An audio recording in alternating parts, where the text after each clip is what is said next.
السلام عليكم ورحمة الله وبركاته. الحمد لله رب العالمين والصلاة والسلام على رسوله الأمين وعلى آله وصحبه أجمعين أما بعد. പ്രിയമുള്ളവരെ, അള്ളാഹുവിനെ സൂക്ഷിക്കണമെന്ന് എല്ലാവരെയും ഉണർത്തുന്നു. സർവശക്തനായ അള്ളാഹു അതിന് തൗഫീഖ് നൽകി അനുഗ്രഹിക്കുമാറാകട്ടെ. മരണവുമായി ബന്ധപ്പെട്ട വിഷയങ്ങളാണ് നമ്മൾ തുടർന്ന് വരുന്ന ക്ലാസ്സുകളിൽ വിവരിച്ചുകൊണ്ടിരുന്നത്.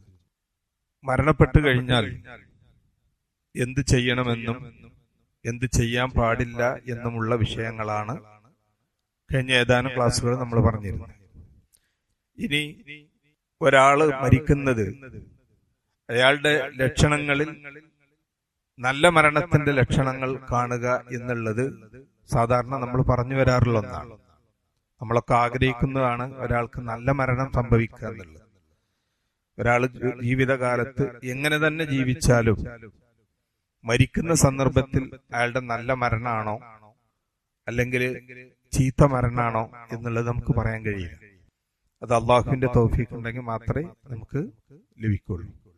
ജീവിതകാലം മുഴുവൻ നന്മ ചെയ്ത് ഈമാനില്ലാതെ മരിക്കുന്ന ആളുകളുണ്ട്, തിരിച്ചുണ്ടാവും. ജീവിതകാലം വളരെ മോശപ്പെട്ട് ജീവിച്ച് അവസാന ഘട്ടത്തിൽ മാറി സൽക്കർമ്മങ്ങൾ ചെയ്ത് റബ്ബിന് ഇഷ്ടപ്പെട്ട അടിമയായി മരണപ്പെടുന്നവരുണ്ട്. അല്ലാഹു സുബ്ഹാനഹു വ തആല അവന് ഇഷ്ടപ്പെട്ട അടിമകളുടെ കൂട്ടത്തിൽ മരണപ്പെടാൻ നമുക്ക് തൗഫീഖ് നൽകി അനുഗ്രഹിക്കുമാറാകട്ടെ. അപ്പൊ എല്ലാ മരണവും ഒരുപോലെയല്ല. മരണങ്ങൾ എന്തുണ്ട്? വ്യത്യാസമുണ്ട്. സജ്ജനങ്ങളുടെ മരണവും ദുർജനങ്ങളുടെ മരണവും രണ്ടും വേറെ വേറെ തന്നെയാണ്. എന്നാൽ ഒരാളുടെ മുഖഭാവം കണ്ടോ അല്ലെങ്കിൽ അയാളുടെ പ്രകൃതി കണ്ടോ അയാൾ സ്വർഗത്തിലാണെന്നോ അല്ലെങ്കിൽ അയാൾ നരകത്തിലാണെന്നോ നമുക്കൊരിക്കലും വിധി പറയാൻ കഴിയില്ല. എത്ര ചിരിച്ചു മരിച്ച ആളാണെങ്കിലും അയാൾ സ്വർഗത്തിലാണെന്നോ അല്ലെങ്കിൽ മുഖത്ത് വല്ല വികൃതമായ രൂപം കണ്ട് അയാൾ നരകത്തിലാണെന്നോ പറയാനും നമുക്ക് തീർത്ത് കഴിയില്ല. വഹിയിലൂടെ മാത്രമേ നമുക്ക് എന്ത് ചെയ്യുള്ളൂ? ഈ അടയാളങ്ങൾ ഉണ്ടായാൽ അയാൾ സ്വർഗത്തിലാണ് എന്ന് നബി സല്ലല്ലാഹു അലൈഹി വസല്ലം പറഞ്ഞിട്ടുണ്ട്. അത്തരം ചില ഹദീസുകളാണ് ഇന്ന് നമ്മൾ എന്ത് ചെയ്യുന്നത് വിവരിക്കുന്നത്. ഒന്ന്, റസൂലുള്ളാഹി സ്വല്ലല്ലാഹു അലൈഹി വസല്ലം പറഞ്ഞ കലിമ ചൊല്ലി മരിക്കുക. ഒരാളുടെ മരിക്കണ സന്ദർഭത്തിൽ അവസാനം അയാൾ കലിമ ചൊല്ലുന്നത് കേട്ടാൽ നമുക്ക് പറയാം കലിമ ചൊല്ലി മരിച്ചവന് സ്വർഗമുണ്ട്, അയാൾ സ്വർഗത്തിലാണെന്ന് അപ്പോഴും നമുക്ക് ഉറപ്പിച്ച് പറയാൻ കഴിയില്ല, അല്ലാഹ്ക്കേ കഴിയുള്ളൂ. കാരണം റസൂലുള്ളാഹി സ്വല്ലല്ലാഹു അലൈഹി വസല്ലം പറഞ്ഞു, മൻ കാന ആഖിറു കലാമിഹി ലാ ഇലാഹ ഇല്ലല്ലാഹ് ദഖൽ ജന്ന. മരിക്കണ സമയത്ത് ഒരാൾ ലാ ഇലാഹ ഇല്ലല്ലാഹ് എന്ന് ശരിക്കും പറയുകയാണെങ്കിൽ അത് അയാളുടെ ഈമാനോട് കൂടി വിശ്വാസത്തോട് കൂടിയാണ് എന്നുണ്ടെങ്കിൽ അയാൾ സ്വർഗത്തിലാണ്, ശരിയായ വിശ്വാസത്തോടു കൂടിയാണ്. മറ്റൊരു ഹദീസിൽ നബി സല്ലല്ലാഹു അലൈഹി വസല്ലം പറഞ്ഞു, മാ മിൻ നഫ്സിൻ തമൂതു വഹിയ തശ്ഹദു അൻ ലാ ഇലാഹ ഇല്ലല്ലാഹ് വ അന്നി റസൂലുള്ളാഹ്. ഒരാള് അശ്ഹദു അൻ ലാ ഇലാഹ ഇല്ലല്ലാഹ് എന്നും വഅന്നി റസൂലുള്ളാഹ്, അതായത് ഞാൻ മുഹമ്മദ് നബി സല്ലല്ലാഹു അലൈഹി വസല്ലം അല്ലാഹുവിന്റെ റസൂലാണെന്നും സാക്ഷ്യം വഹിച്ച് മരിക്കുന്ന ഏതൊരാത്മാവും യർജുദാകും ഇലാ ഖൽബിൻ മുഅ്മിനിൻ എന്ന ഉറച്ച ഹൃദയദാർഢ്യത്തോടു കൂടിയാണ് എന്ത് ചെയ്യുന്നത് ഒരാൾ മരിക്കുന്നതെങ്കിൽ ഇല്ലാ ഗഫറല്ലാഹു ലഹു, അള്ളാഹു ആ നഫ്സിന് പുറത്തു കൊടുക്കാതിരിക്കൂല. അപ്പൊ അത് ഒരു വലിയ നേട്ടമാണ്. മരിക്കണ സന്ദർഭത്തിൽ കലിമ ചൊല്ലി മരിക്കുക എന്നുള്ളത്. നമ്മൾ അതിന് മുമ്പ് പിന്നെ തൽക്കീൻ ചൊല്ലുന്ന വിഷയത്തിൽ നമ്മൾ എന്തിരുന്നു വിവരിച്ചിരുന്നു. ലാ ഇലാഹ ഇല്ലല്ലാഹ് ലക്കന മൗതാക്കും, ലാ ഇലാഹ ഇല്ലല്ലാഹ് എന്ന് പറഞ്ഞ ഹദീസ് വിവരിച്ചപ്പോൾ ഞാൻ പറഞ്ഞിരുന്നു. അപ്പൊ അവസാന ഘട്ടത്തിൽ ലാ ഇലാഹ ഇല്ലല്ലാഹ് എന്ന് പറഞ്ഞു മരിക്കുക എന്നുള്ളത്. ഒരാൾ അശ്ഹദു അല്ലാ ഇലാഹ ഇല്ലല്ലാഹ് അശ്ഹദു അന്ന മുഹമ്മദൻ റസൂലുള്ളാഹ് എന്ന് പറഞ്ഞാലും അതുകൊണ്ട് കുഴപ്പമില്ല എന്നാണ് ഈ ഹദീസ് വെച്ച് പണ്ഡിതന്മാർ പറയുന്നത്. ലാ ഇലാഹ ഇല്ലല്ലാഹ് എന്നല്ല, കലിമ രണ്ട് കലിമ ചൊല്ലിയാലും വിരോധമില്ല. കാരണം അവസാനം അല്ലാഹ് എന്ന് തന്നെയാണ് എന്ത് ചെയ്യുന്നത്, ഉച്ചരിക്കുന്നത്. രണ്ടാമത്തെ ലക്ഷണം പറയപ്പെടുന്നത് നെറ്റിത്തടം വിയർത്ത നിലയിൽ, വിയർപ്പ് പൊടിഞ്ഞ നിലയിൽ മരണപ്പെടുക എന്നാണ്. അത് നല്ല മരണത്തിന്റെ ലക്ഷണമായിട്ടാണ് ഹദീസുകളിൽ നിന്ന് എടുത്തു പറഞ്ഞിട്ടുള്ളത്. ബുറൈദത്ത് ബിൻ ഖസീബ് റളിയല്ലാഹു അൻഹു പറയുന്നുണ്ട്, അദ്ദേഹം ഖുറാസാനിലായിരുന്നു. ആ ഖുറാസാനിലായിരുന്ന അദ്ദേഹം രോഗിയായ അദ്ദേഹത്തിന്റെ ഒരു സഹോദരനെ സന്ദർശിച്ചു. അങ്ങനെ അദ്ദേഹത്തിന്റെ സന്ദർശിച്ച സമയത്ത് ആ രോഗി മരണ സമയമാണ്, മരണമാസന്നമായ ഒരു മരണവെപ്രാളത്തിൽ ഇങ്ങനെ ഇരിക്കുകയാണ്. ആ സമയത്ത് അദ്ദേഹത്തിന്റെ നെറ്റിത്തടങ്ങനെ വിയർപ്പ് പൊടിഞ്ഞിട്ടുണ്ടായിരുന്നു. ഈ ബുറൈദ റളിയല്ലാഹു അൻഹുവിന്റെ സഹോദരൻ. അപ്പൊ അദ്ദേഹം പറഞ്ഞു, അല്ലാഹു അക്ബർ, സമയത്ത് റസൂലുള്ളാഹി സ്വല്ലല്ലാഹു അലൈഹി വസല്ലം യഖൂൽ അൽ മുഅ്മിനു യമൂതു ബിഅറഖിൽ ജബീൻ. ഒരു മുഅ്മിന് നെറ്റിത്തടം വിയർത്തുകൊണ്ടാണ് മരണപ്പെടുക എന്ന് അള്ളാന്റെ റസൂൽ പറയുന്നത് ഞാൻ കേട്ടിട്ടുണ്ട്. അപ്പൊ അതൊരു ലക്ഷണമായിട്ട് എന്ത് ചെയ്യുന്നുണ്ട്, ഇമാം അഹ്മദ്, നസഈ, തിർമിദി, ഇബ്നു മാജിഹ് ഈ ഹദീസ് റിപ്പോർട്ട് ചെയ്യുന്നുണ്ട്.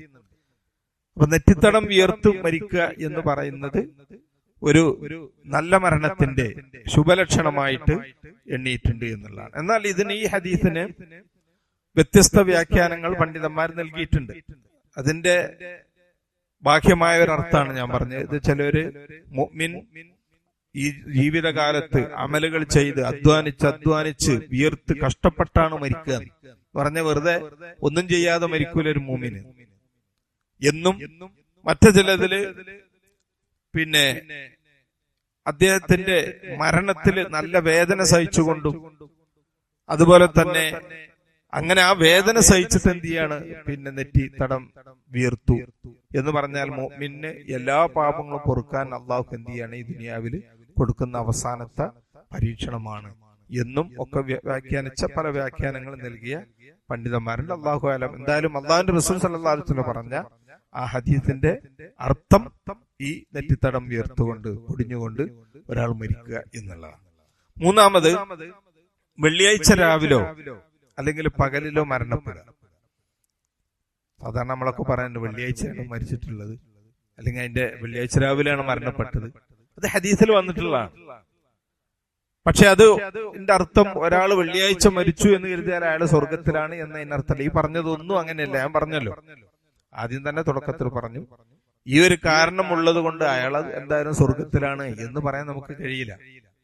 ഒരു യുദ്ധം കഴിഞ്ഞ് വരുന്ന സന്ദർഭത്തില് പിന്നെ ഒരു സഹാബി കമിഴ്ന്നും മരണപ്പെട്ട നിലയിൽ കണ്ടപ്പോ ആൾക്കാർ പറഞ്ഞെന്ത്, പിന്നെ ഹനി അൻ ലഹു ബിൽ ജന്ന, അദ്ദേഹത്തിന് സ്വർഗാണ്, സ്വർഗത്തിലേക്ക് മംഗളം എന്ന് പറഞ്ഞ ആളുകൾ എന്ത് ചെയ്തു പറഞ്ഞപ്പോ നബി സല്ലല്ലാഹു അലൈഹി വസല്ലം പറഞ്ഞു, കല്ല ഇന്ന ശംലത്തല്ലത്തി ഗല്ലഹ ലതശലു അലൈഹി നാറ. അദ്ദേഹം പിന്നെ ഗനീമത്ത് സ്വത്തുനിന്ന് അപകരിച്ചെടുത്ത ഒരു പുതപ്പ് കാരണം അയാൾ നരകത്തിൽ എന്ത് ചെയ്യുന്നു, കത്തിക്കരിയുന്നു. അപ്പൊ സ്വർഗത്തിൽ ഷഹീദായാല് പിന്നെ അയാൾ സ്വർഗമാണ്. അയാൾക്ക് യുദ്ധത്തിൽ ഷഹീദായാൽ അയാൾക്ക് എന്ത് ചെയ്യും, സ്വർഗമാണ്. പക്ഷെ എന്നിട്ടും റസൂലുള്ളാഹി സ്വല്ലല്ലാഹു അലൈഹി വസല്ലം പറഞ്ഞു, അത് നമുക്ക് പറയാൻ കഴിയില്ല, അത് പടച്ച റബ്ബിന്റെ അടുക്കലാണുള്ളത്. റസൂലുള്ളാഹി സ്വല്ലല്ലാഹു അലൈഹി വസല്ലം മാമിൻ മുസ്ലിമിൻ യമൂതു യൗമൽ ജുമുഅ ഔ ലൈലത്തുൽ ജുമുഅ, ഏതൊരു മുസ്ലിം വെള്ളിയാഴ്ച മരിച്ചു അല്ലെങ്കിൽ വെള്ളിയാഴ്ച രാവിലെ മരണപ്പെട്ടു, ഇല്ല വഖാഹുല്ലാഹു ഫിത്നത്തൽ ഖബർ, അല്ലാഹു അയാളെ ഖബറിന്റെ ശിക്ഷയിൽ നിന്ന്, ഖബറിന്റെ പരീക്ഷണത്തിൽ നിന്ന് സംരക്ഷിക്കാതിരിക്കുകയില്ല. അത് വലിയൊരു ഭാഗ്യമാണ്. ഈ കിട്ടുന്ന ഭാഗ്യങ്ങളൊക്കെ മുഅ്മിൻ, അല്ലാഹു ഒരു മുഅ്മിനായ ആൾക്കാണ് കിട്ടുന്നതെങ്കിൽ അത് അയാൾക്കൊരു ഭാഗ്യമായിട്ട് തന്നെയാണ് നമ്മൾ കാണേണ്ടത്. അതുകൊണ്ടാണ് റസൂലുള്ളാഹി സ്വല്ലല്ലാഹു അലൈഹി വസല്ലം ഇമാം അഹ്മദ്, തിർമിദി ഒക്കെ ഉദ്ധരിക്കുന്ന സഹിയായ ഹദീസാണ്. ഈ ഹദീസിനെ കുറിച്ച് പണ്ഡിതന്മാർക്കിടയില് പിന്നെ അഭിപ്രായ വ്യത്യാസങ്ങളുണ്ട്. എന്ന് പറഞ്ഞാല് അത് യഥാർത്ഥത്തിൽ അങ്ങനെ തന്നെയാണ് എന്ന് എന്ത് ചെയ്യൂല, പറയാൻ കഴിയില്ല എന്ന്. ഇമാം ഇബ്നു ബാസ് റഹ്മത്തുള്ളാഹിയോട് ഈ ഹദീസിനെ കുറിച്ച് ചോദിക്കുന്നുണ്ട്, വെള്ളിയാഴ്ച മരിക്കുന്ന ആളുകൾ മുഴുവനും ഖബർ ശിക്ഷയിൽ നിന്ന് അവർ സുരക്ഷിതരാണോ? അദ്ദേഹത്തിന്റെ വീക്ഷണത്തിൽ, ഇബ്നു ബാസിന്റെ വീക്ഷണത്തിൽ ഈ ഹദീസ് ഒന്നും സഹിയല്ല എന്നുള്ള, വെള്ളിയാഴ്ച മരണപ്പെട്ടാൽ അത് സ്വർഗത്തിലാണെന്ന് പറയുന്ന ഹദീസ് ഒന്നും അദ്ദേഹത്തിന് സഹിയായ റിപ്പോർട്ടിൽ കിട്ടിയിട്ടില്ല. അദ്ദേഹം പറഞ്ഞതല്ല, ഹദീസ് ഫീ ഹാദാ ദഈഫ, ഈ വിഷയത്തിൽ വന്ന ഹദീസുകളൊക്കെ ദുർബലാണ്. വെള്ളിയാഴ്ച മരണപ്പെട്ടാൽ അയാൾ സ്വർഗത്തിൽ കടക്കുക അല്ലെങ്കിൽ പിന്നെ നരകത്തിൽ നിന്ന് അയാൾ സുരക്ഷിതരാണ് എന്ന് പറയുന്ന ഹദീസ് സഹീ അല്ല എന്നാണ്. ഇതില് ഇവിടെ അദ്ദേഹം അവസാനം പറയുന്നത്, മൻ മാത അലൽ ഖൈരി വൽ ഇസ്തിഖാമ, ഒരാൾ നല്ല നിലയിൽ മരണപ്പെട്ടു, ഇസ്തിഖാമത്തോടു കൂടി ദീനില് ശരിയായി നിന്ന് മരിക്കുന്ന ഒരാളാണെങ്കിൽ അയാള് വെള്ളിയാഴ്ച മരിച്ചാലും വെള്ളിയാഴ്ച അല്ലാതെ മരിച്ചാലും അയാൾ സ്വർഗത്തിലാണ്. അതൊരു പൊതുതത്വമാണ്. അയാള് ജീവിതകാലം നല്ല മനുഷ്യനായിരുന്നു, അയാള് തൗഹീദിൽ അധിഷ്ഠിതമായി പടച്ച റബ്ബിനെ മാത്രം ആരാധിച്ച് ലാ ഇലാഹ ഇല്ലല്ലാഹ് ചൊല്ലി മരണപ്പെടുകയാണെങ്കിൽ അയാൾ സ്വർഗത്തിലാണ്. അത് വെള്ളിയാഴ്ച ആണെങ്കിലും ഞായറാഴ്ച ആണെങ്കിലും ചൊവ്വാഴ്ച ആണെങ്കിലും ഏത് ദിവസമാണെങ്കിലും അതിന് വ്യത്യാസമില്ല. ഒരാൾ അള്ളാഹു അല്ലാത്തവരെ വിളിച്ച് പ്രാർത്ഥിക്കുന്ന ആളാണ്, അല്ലെങ്കിൽ അള്ളാഹു അല്ലാത്തവരുടെ പേരിൽ ഐക്കല്ല് കെട്ടിയവനാണ്, അല്ലെങ്കിൽ മറ്റെന്തെങ്കിലും പിന്നെ വിശ്വാസം കൊണ്ടാണ് ഒരാൾ എന്ത് ചെയ്യുന്നത്, മരിക്കുന്നത്. അങ്ങനെയാണെങ്കിൽ വെള്ളിയാഴ്ച രാവിലെ ആയാലും ശരി, വെള്ളിയാഴ്ച ജുമാന്റെ സമയത്തായാലും ജുമാന്റെ മുമ്പായാലും ശേഷം എല്ലാം അയാൾ നരകത്തിലായിരിക്കും. അതാണ് അദ്ദേഹം പറഞ്ഞത്. അയ്യോ, ഏത് ദിവസമാണെങ്കിലും അയാളുടെ പ്രവർത്തനമാണ് അയാളുടെ മരണത്തിന് ശേഷം ഉണ്ടാകുന്നത്. ഇനി തെറ്റോട് കൂടിയിട്ട് പാപങ്ങൾ ചെയ്തിട്ടാണ് ഒരാൾ മരിക്കുന്നത്, ശിർക്കൊന്നുമില്ല, തൗഹീദുണ്ട്, പക്ഷെ കുറ്റമുണ്ട് എങ്കിൽ അത് അള്ളാഹുവിന്റെ മശീയത്തിൽ കാണും. അള്ളാഹ് ഉദ്ദേശിച്ചാൽ അവന് പുറത്തു കൊടുക്കും, എല്ലാം പുറത്തു കൊടുത്ത് അവന് സ്വർഗത്തിലാക്കാം. അള്ളാഹ് ഉദ്ദേശിച്ചാൽ അവൻ എന്ത് ചെയ്യും, അവൻ ചെയ്ത കുറ്റങ്ങൾക്കുള്ള ശിക്ഷ നൽകുകയും ചെയ്യാം. ഇതാണ് ഈ വിഷയത്തിൽ. നാലാമത്തത് സൽക്കർമ്മം ചെയ്യുന്ന നിലയിലുള്ള മരണം. ഒരാളെ ഇബാദത്ത് ചെയ്തുകൊണ്ട്, നമ്മൾ കേട്ടിട്ടുണ്ടല്ലോ, സുജൂദ് കടന്ന് അങ്ങനെ മരിച്ചു, അതിന് നല്ല അലാമത്താണ്. അയാള് സുജൂദിൽ കടന്നു മരിച്ചു, ഖുർആൻ ഓതിക്കൊണ്ടിരുന്ന ശൈഖുൽ ഇസ്ലാം ഇബ്നു തൈമിയ്യ റഹിമഹുല്ലാഹ് ഖുർആൻ ഓതിക്കൊണ്ടേ മരണപ്പെട്ടു എന്നാണ്. അപ്പൊ അങ്ങനെയുള്ള ഇമാമുകളുടെ ചരിത്രങ്ങളൊക്കെ നമുക്കറിയാം. നല്ല മരണം, അത് നല്ല സൽക്കർമ്മങ്ങൾ ചെയ്തു. അനസ് റളിയല്ലാഹു അൻഹു റിപ്പോർട്ട് ചെയ്യുന്ന ഒരു ഹദീസിലുണ്ട്, ഇദാ അറാദ അല്ലാഹു ബിഅബ്ദിൻ ഖൈറൻ, അല്ലാഹു ഒരാൾക്ക് നന്മ ചെയ്യാൻ ഉദ്ദേശിച്ചാൽ ഇസ്തഅമലഹു, അയാളെ നന്മയിൽ അല്ലാഹു ഉപയോഗിക്കും. പറഞ്ഞ നന്മ ചെയ്യാൻ അയാൾക്ക് തൗഫീഖ് നൽകും, നല്ല കാര്യങ്ങൾ മാത്രം ചെയ്യും. ഖാലു വകൈഫ യസ്തഅമിലു, സഹാബാക്കൾ ചോദിച്ചു, എങ്ങനെയാണ് അല്ലാഹു അയാളെ പിന്നെ ഉപയോഗിക്കുന്നത്?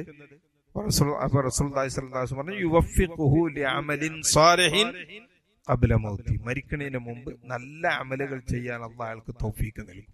അങ്ങനെ ആ നല്ല അമൽ ചെയ്തുകൊണ്ട് അദ്ദേഹം മരിക്കും. ഇതാണ് അതിൽ പറഞ്ഞത്. ഇൻഷാ അല്ലാഹ് ബാക്കി വിഷയങ്ങൾ നമുക്ക് അടുത്ത ക്ലാസ്സിൽ വിവരിക്കാം. അല്ലാഹു സുബ്ഹാനഹു വ തആല നമ്മൾ സ്വീകരിക്കുമാറാകട്ടെ. വസല്ലല്ലാഹു അലാ മുഹമ്മദിൻ വആലിഹി വസഹ്ബിഹി വസല്ലം. അസ്സലാമു അലൈക്കും.